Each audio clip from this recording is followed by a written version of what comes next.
PTM सरकार हो, Zardari mafia हो, इनसे जान छूटी है।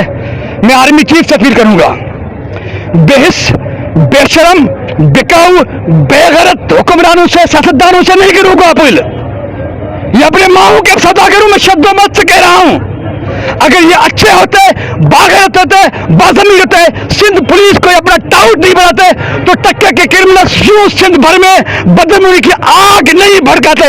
जो चाहते हैं वो करते हैं, इनका कोई नहीं बिगाड़ सकता। खुद पुलिस के जवान और अफसर गैर महफूज हैं।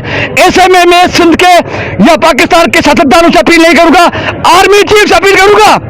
जिस तरह से आर्मी चीफ ने इन तमाम सरकारी सियासतदानों के तमाम मुतालबात मुस्तरद करके अपने मर्जी का वज़ीर आज़म लाए हैं, हम समझते हैं कि सिंध में भी वो अपने मर्जी का सेटअप लाएंगे और इन बेशरम, बिकाऊ, घटिया हुक्मरानों से, सियासतदानों से हमारी जांच होंगे।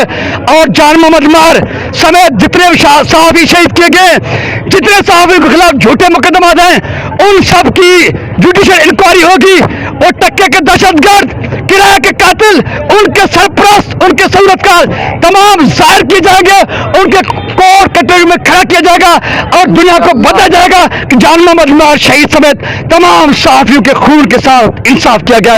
इसलिए इंसाफ करो, जान मोहम्मद मार के साथ इंसाफ करो, इंसाफ करो, इंसाफ करो, इंसाफ करो, इंसाफ करो। इसलिए मैं आर्मी चीफ से बार बार मुतलबा कर रहा हूं, आप नोटिस लें, आप इंसाफ करें, आप आगे आए, क्योंकि हम माल हुक्मरानों से, सियासतदानों से मायूस हो चुके हैं। इनसे मुतालबा करना अपने लिए ज्यादा मसाइल और मुसीबतें और मजीद लाशों का इंतजार करने के सिवा कुछ नहीं। मैं मजबूर हूं, ऐसी जमहूरियत को जूते के नोक में रखता हूं जिस जमहूरियत ने हमारी माओं को गैर महफूज किया, हमारे मासूम बच्चों को गैर महफूज किया, हमारी सहाफत को गैर महफूज किया।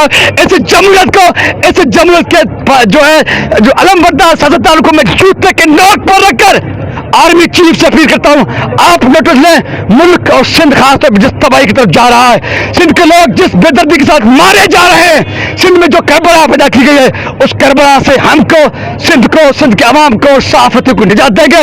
उसके साथ साथ जान मोहम्मद शहीद और दीगर सहाफियों के खून के साथ इंसाफ होगा।